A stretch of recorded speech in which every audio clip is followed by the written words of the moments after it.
আমন্ত্রণ রাতের বাংলাদেশে আর শুরুতেই জানাবো শিরোনাম।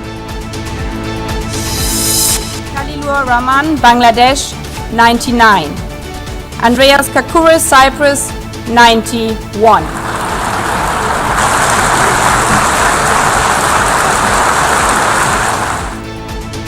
সাইপ্রাসকে হারিয়ে জাতিসংঘ সাধারণ পরিষদের সভাপতি বাংলাদেশ। বিশ্ব শান্তির জন্য কাজ করার অঙ্গীকার খলিলুর রহমানের, আন্তর্জাতিক সম্প্রদায়ের আস্থার বহিঃপ্রকাশ। I'd like to thank my Prime Minister, Mr. Tariq Rahman, for nominating me. Working with all of you, I envision addressing these challenges along 6 pillars of action. First, in advancing the organization's work on peace and security. বিরাট সফলতা, global সফলতা, ভিজিবিলিটির সফলতা এবং বাংলাদেশের প্রতি ওয়ার্ল্ডের স্বীকৃতি।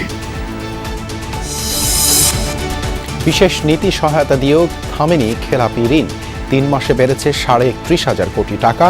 ভঙ্গুর অর্থনীতিতে সমৃদ্ধি আনা সহজ নয়, মন্তব্য অর্থমন্ত্রীর। বর্তমান প্রেক্ষাপটে যেখানে দারিদ্রতা বাড়ছে, যেখানে চাকরিহীনতা বাড়ছে, আমাদের প্রথমে দারিদ্রতা থেকে দরিদ্র মানুষগুলোকে, নিম্ন আয়ের মানুষগুলোকে অ্যাড্রেস করতে হচ্ছে। রামিসা ধর্ষণ হত্যা মামলায় আসামি সোহেল রানা ও স্ত্রী স্বপ্না খাতুনের বিরুদ্ধে সাক্ষ্য গ্রহণ শেষ। কাল যুক্তিতর্ক উপস্থাপন ও আত্মপক্ষ সমর্থন।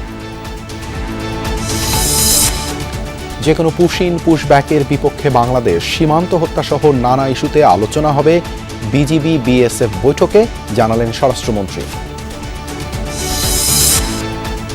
হামের উপসর্গে প্রাণ গেল আরও 6 জনের। ডেঙ্গু মোকাবেলায় সরকারের আগাম প্রস্তুতি।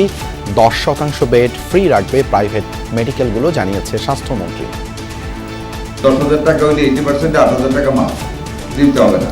Bed free, doctor visit free, খাওয়া রোগীর, ওষুধ কিনা রোগীর। এছাড়াও রাতের বাংলাদেশে থাকছে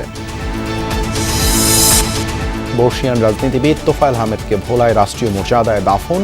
2 দফা জানাজায় অংশ নেন বিভিন্ন শ্রেণী পেশার মানুষ।